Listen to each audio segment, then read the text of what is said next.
Pour réaliser des calculs et additionner pour atteindre 100, notre tableau de 100 est notre meilleur outil. Par exemple, 34, je veux additionner pour arriver à 100. Combien vais-je devoir ajouter à 34 pour arriver à 100? Eh bien, je vais aller sur mon tableau de 100 et pointer le 34. J'observe 34, ok, et je me dis, tiens, je dois atteindre 100 et je peux me déplacer que horizontalement et verticalement. Eh bien moi je décide de d'abord ajouter les unités, c'est-à-dire de me déplacer horizontalement vers la droite.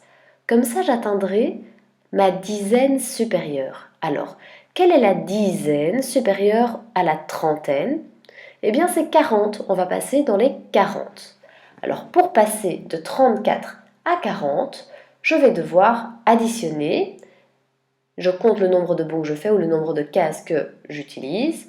1, 2, 3, 4, 5, 6. Effectivement, 34 plus 6, ça fait 40. Alors on connaît tous nos amis de 10. 4 plus 6, ça fait 10. Donc 34 plus 6, ça fait 40. On passe à la dizaine supérieure. Bon, on n'est toujours pas arrivé à 100. Maintenant, je vais devoir ajouter des dizaines en descendant vers le bas. Combien de cases me reste-t-il entre 40 et 100? Eh bien, je compte. 1, 2, 3, 4, 5, 6. Ça me fait donc 6 dizaines. Ça veut dire que j'ai 60. Et donc 34. Pour arriver jusque 100, je dois additionner 6 dizaines et 6 unités. Ça fait donc 66. 34 plus 66 égale 100. Et voilà une des techniques. Voici une autre technique. Partons du nombre 35 cette fois-ci. Je vais utiliser les bons pour arriver jusque 100. Alors mon premier bond consiste à atteindre la dizaine supérieure. Alors de nouveau, quand je suis dans la trentaine, la dizaine supérieure, c'est bien 40. Après 30 vient 40. Combien dois-je ajouter à 35 pour arriver à 40? Eh bien, je regarde mes unités. 35, j'ai 5 unités. Quelle est l'ami de 5 pour arriver à 10? Eh bien, c'est 5, effectivement. Comme 5 plus 5 égale 10, 35 plus 5 égale 40. Je passe à la dizaine supérieure. Donc vous voyez ici qu'en rouge, j'ai additionné dans mon premier bond 5 à 35 pour arriver à 40 et atteindre ma dizaine supérieure.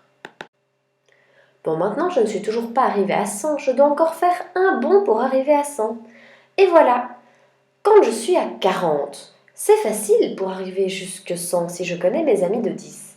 4 plus combien égale 10? 6. 40 plus combien égale 100? 60. Et donc, je vais faire un deuxième bond de 60 pour atteindre enfin ma case 100. Au final, j'aurai donc additionné 5 et 60. J'aurai donc additionné 65 à 35 pour arriver à 100. 35 plus 65, c'est bien égal à 100 et on a réussi. Cette technique est pour les élèves qui sont un peu plus avancés, qui sont à l'aise avec le tableau de 100 et qui n'ont plus besoin de le manipuler avec le doigt.